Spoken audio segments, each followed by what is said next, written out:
Hey,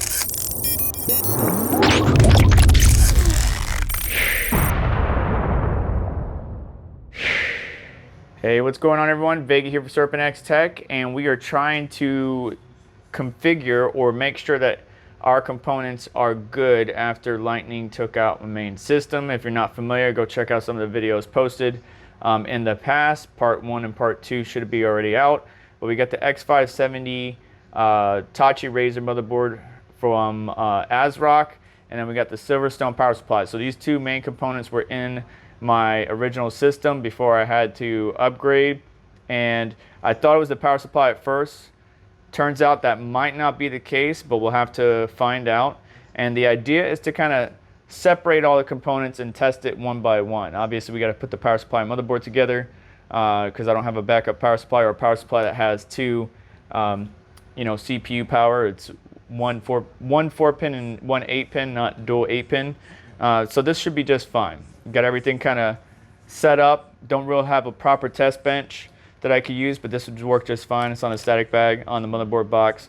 I wouldn't do it for long-term thermal testing or anything like that, but we just need to make sure that everything works. So the 5900X is not in here. Instead, we have a 2600 that I can confirm was working or is working and being cooled by a really old and dusty Corsair AIO that still fits this particular. This is an old like Asetek, I think Gen 2 pump, probably even Gen 1.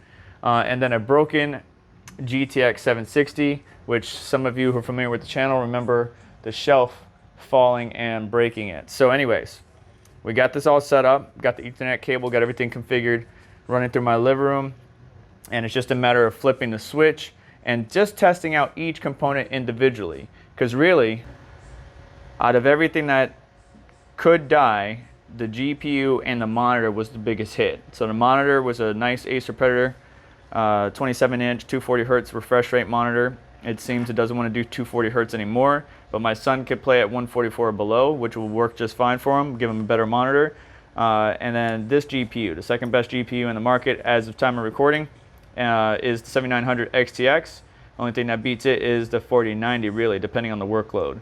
So it would be really unfortunate to have this and the monitor be the two things that are dead. But you know, obviously I want to test everything. I'm going to put this in a separate bench and then continue testing everything separately from one another.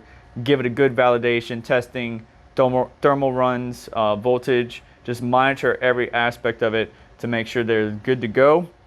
And I may sell it in the secondhand market, or I would like to keep this GPU, maybe sell the motherboard and CPU separately.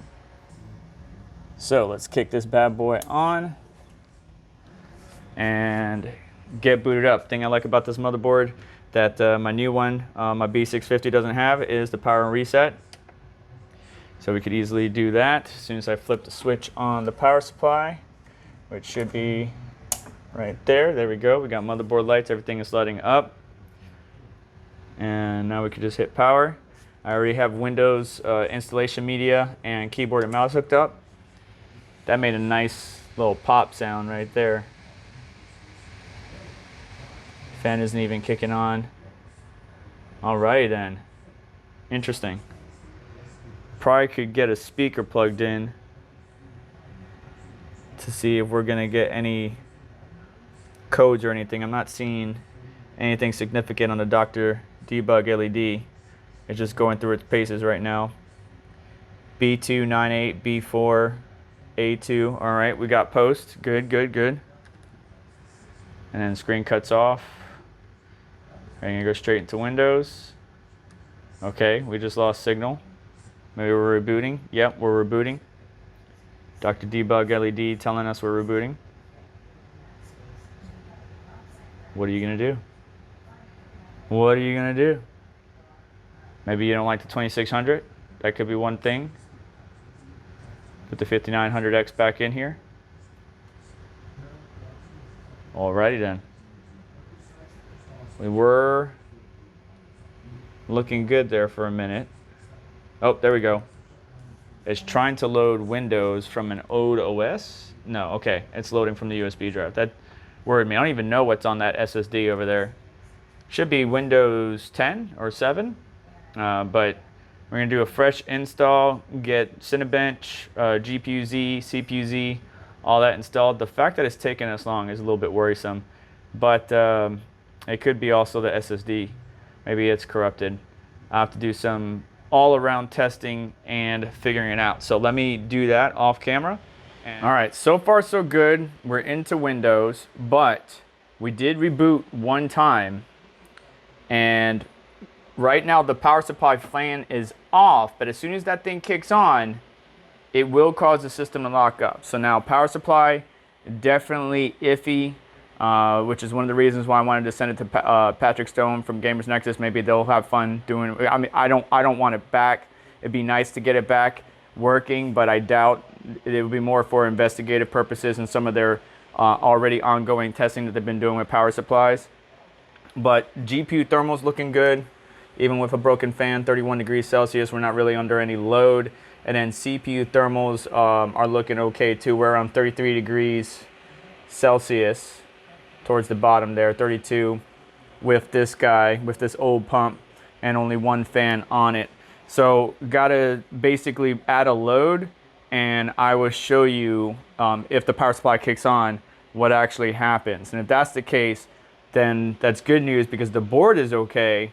It's just we need a different power supply to confirm the board is okay, which we will get to at a later date and time. Right now we're getting all the software ready.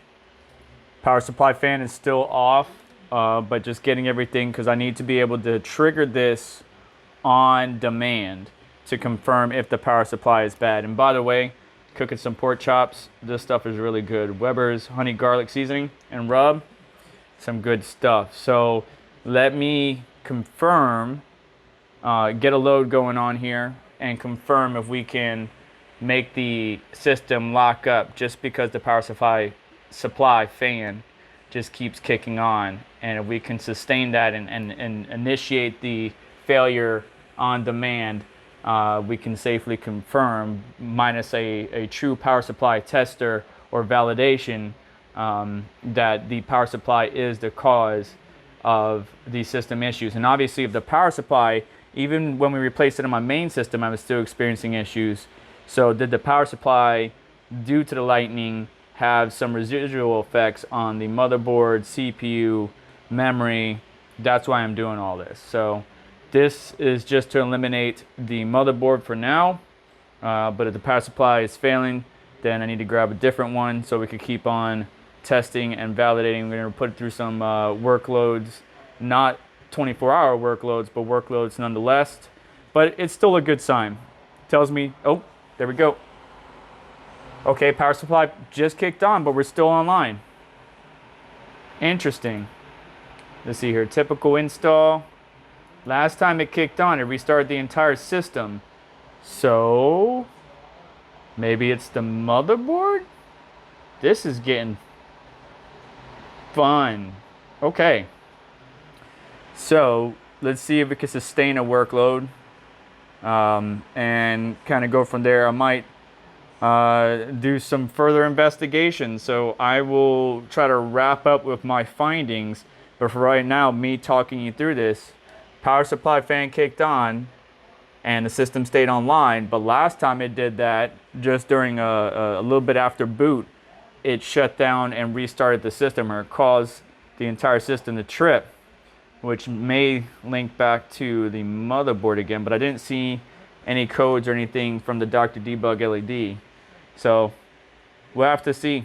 I'm sure some of you are commenting right now, yelling at the screen, telling me what it is, but we'll keep testing and validating, and if it takes a couple days, I will bring you back once I finalize that. We're just going to set this one up, and actually I need to borrow the CPU from here, the 2600, to put it in the old B450 motherboard because it doesn't have BIOS flashback, and at least flash the BIOS to the latest one that I have to allow the 5900X to work, and at least I could start testing both systems at the same time, minus the video card. Well, this is going to be it for this video. I mean, we've been running Prime 95 overnight, and it's now the next day, and I mean, everything is up and running and still running good. Only difference is obviously the 7900 XTX and the 5900X CPU would, create a sufficient load or a much higher load than what's in here right now. So I need to get the 2600 out of here, put it in the living room system, which we'll cover in a different video, update the BIOS, put the 5900X back in, and test the CPU separately just to make sure everything is working with that guy. And then we need to get a sufficient load onto this power supply. The fan's kicked on multiple times, just like it is now, and the system is still working, no problem. But maybe when it has a sufficient load or a significant load, because these newer GPUs drawing 420 plus watts, and CPUs somewhere close to the 120, 150 watts, then maybe that's what would cause whatever to trip that was causing it in my main system. But it looks like everything is good so far. Let's go ahead and wrap up this particular video, and we'll move on to the next part, which is testing the 5900X. And just to show you real quick, what I want to do is shut down the system. We're going to go ahead and stop this test. We're going to shut down the system, and I just want to show you or let you hear the pop sound that we heard with the power supply upon boot up. And this is just boot up. This isn't during anything significant. So let's do that real quick. And everything is off. Obviously, when the power supply is on, all the RGB stays lit up. But we're gonna hit the power button and listen to the pop sound that this power supply provides or creates. I'm gonna get close to the power supply so you can hear it. Not sure if you heard it. It's a nice little tick. I've seen some power supplies do that. It's not really anything significant, but still it's something of note. So let's keep rocking. Do me a favor, hit the like button on the way out. Make sure to get subscribed, hit the notification bell to stay up to date. This channel is primarily focused on tech content, but does a lot of cryptocurrency content. This is just me putting together a jank setup so that way I can test out each component individually. Right now the motherboard looks solid to me. We need to test out the 5900X. Then we need to test out the 7900 XTX. I would really like to put this back on my main system. And then we need to test out the power supply with a significant load, which will be this GPU with the 5900X, everything back together as it was in my system. But hit the like button, like I said, get subscribed, hit the notification bell to stay up to date, as well as check out some of the links in the description that help support the channel and what we do here. You all have yourself a wonderful day. Take care. I'll catch you in the next one.